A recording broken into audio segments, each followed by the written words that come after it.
हे वेदन दादा हे भूम घे ना एक मिनिट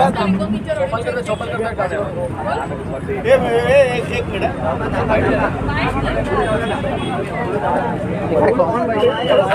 बस बस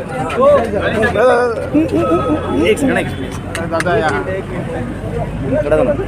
थोड़ा पार्टी वाद थोड़ा अरे आप पुढे सर बोलले भाई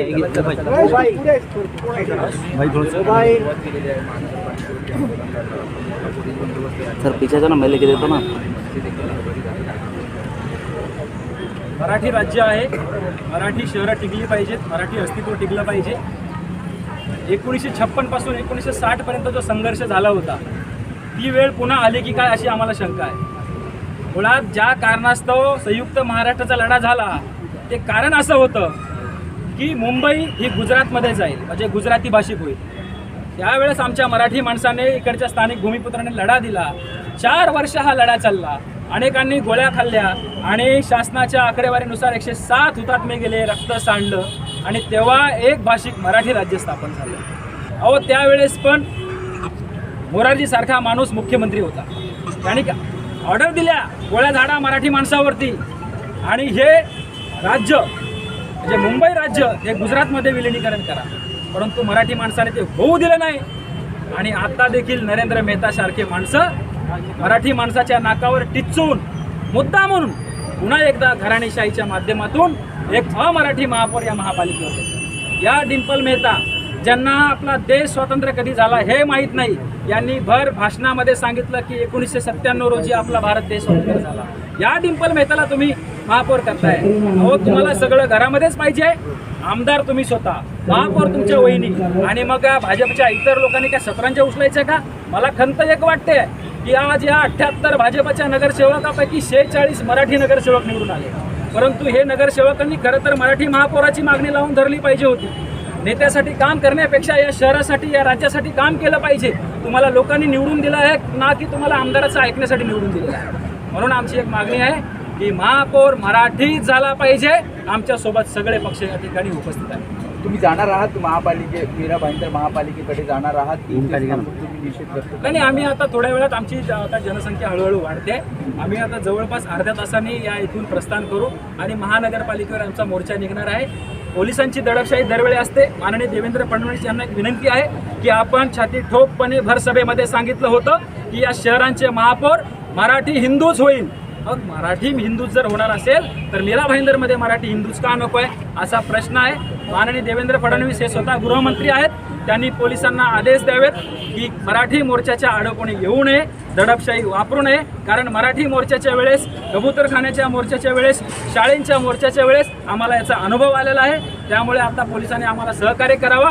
शांततेत आम्ही आमची मागणी मांडण्यासाठी महापालिकेवरती पोहोचणार आहोत. भाजपचं असं म्हणणं आहे की रुबीना फेरोज यांना चालतंय, डिंपल मेहता का चालत नाही? समोर अहो भाजपचं काय म्हणणं आहे, आमदार नरेंद्र मेहता हे मेहता आमदार 2 वेळा झाले. यांना हे माहिती पाहिजे की ज्यांचा बहुसंख्येने आकडा असतो त्यांचाच महापौर होतो. आणि रुबीना शेखबद्दल ते बोलले, त्यांनी आमच्या गिलबर्ट मेंडोसाबद्दल बोलले आणि अनेक या ठिकाणच्या परेराबद्दल बोलले. त्यांना हे माहिती नाही आहे की हे स्थानिक भूमिपुत्र आहेत. अहो मराठी आणि अमराठी म्हणजे काय? परप्रांतीय तो असतो ज्यांचं इतर राज्य असतं, परप्रांतीय तो नसतो ज्यांचं एकच राज्य असतं. म्हणून या ठिकाणचे स्थानिक भूमिपुत्र यांचं मराठी हे महाराष्ट्र हेच राज्य आहे. त्यामुळे नरेंद्र मेहताने एक लक्षात ठेवा, आपण काय बोलतो याचं भान ठेवून बोलतो. हिंदू मुस्लिम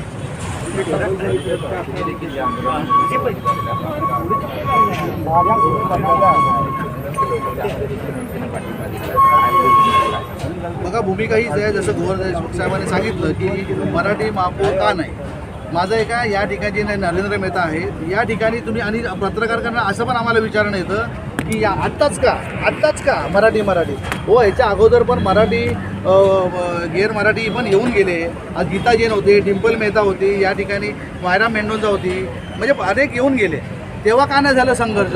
ही आगमध्ये तेल टाकण्याचं काम हे नरेंद्र मेहताने केलेलं आहे. गेल्या टायमाला मराठी आणि मारवाडीचा जो वाद झाला हा किरकोळ वाद होता, लक्षात घ्या, किरकोळ वाद होता. या ठिकाणी त्या दुकानदारांनी ह्याच्यामधलं भांडण होतं. ह्याने आगीमध्ये तेल टाकून तो भडका जो करायला लावला. हा आमचा जाहीर आरोप आहे. तेव्हापासून हे मराठी अमराठीचा या मीरा भाईंदरमध्ये सगळं शांततेत चाललेलं आहे, लक्षात घ्या.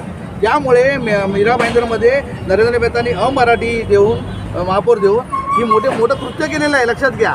ठाण्यामध्ये, मुंबईमध्ये, कल्याण डोंबिवलीमध्ये सगळ्याकडे मराठी महापौर, पण इथे का मराठी महापौर नाही? ही घंटा कुणाची, चेतावणीची घंटा कुणाला आहे माहिती आहे का? जे सभागृहामध्ये बसलेले आमदार आहेत ना, त्यांच्यासाठी धोक्याची घंटा आहे. रवींद्र चव्हाण साहेबांची साठी धोक्याची घंटा आहे, लक्षात घ्या. नरेंद्र मेहता मराठी माणसाच्या टेचून जर तुम्ही मराठी महापौर अमराठी महापौर जर बनवत असेल, ज्यांना आपल्या भारत स्वतंत्र कधी झाला तो माहिती नाही, मराठी बोलता येत नाही, ओढून तोडून सांगायचं ही मराठी आहे, ओढून तोडून सांगायचं मराठी, असं चालत नाही, लक्षात घ्या. सांगा ना 2 शब्द मराठी बोलायला. हो महापौर आहात ना तुम्ही, प्रथम नागरिक आहात, बोला ना. ही अशी बोलू शकत नाही. त्यामुळे नरेंद्र मेहतांनी जे कृत्य केलं आहे हे त्यांना भोगावं लागेल. ज्यांना वाटत असेल की फक्त महापौर झाला म्हणून सगळं संपलं, असं नाही आहे. ह्याच्यानंतर पण संघर्ष अटल आहे. पावलावर जेव्हा मराठीवर अन्याय होईल तेव्हा मराठी माणूस उभा राहील. तुमच्यामध्ये एक गोवर्धन देशमुखांना प्रश्न.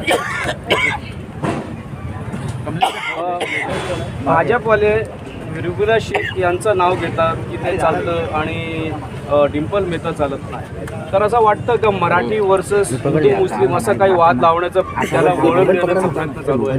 जेव्हा हे नरेंद्र मेहता आम्हाला एकत्मता आणि देशाची भावना समजवतात ना, त्यांनी स्वतःच्या कडे लक्ष द्यावं. यांचा पक्ष काय करतो, हे तेच लोक आहेत ज्यांनी या मीरा भाईंदरमध्ये हिंदू मुस्लिमचे वाद लावले. हे तेच लोक आहेत जे दरवेळेस हिंदू मुस्लिम करतात. मला एक सांगायचं आहे की महापौर ज्या पक्षाचा होईल, समजा शिवसेनेचे बहुसंख्यक नगरसेवक आले असते, महापौर जर त्यांचा झाला असता तर मराठी माणसाने त्या पक्षाचा देखील निषेधच केला असता. आज आमची ठाम भूमिका आहे, मराठीच महापौर झाला पाहिजे. नरेंद्र मेहतांनी हा निर्णय बदलला पाहिजे.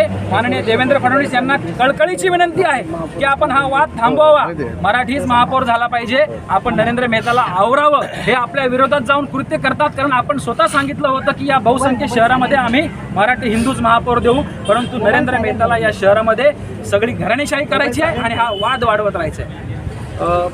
महापौर यांचं जी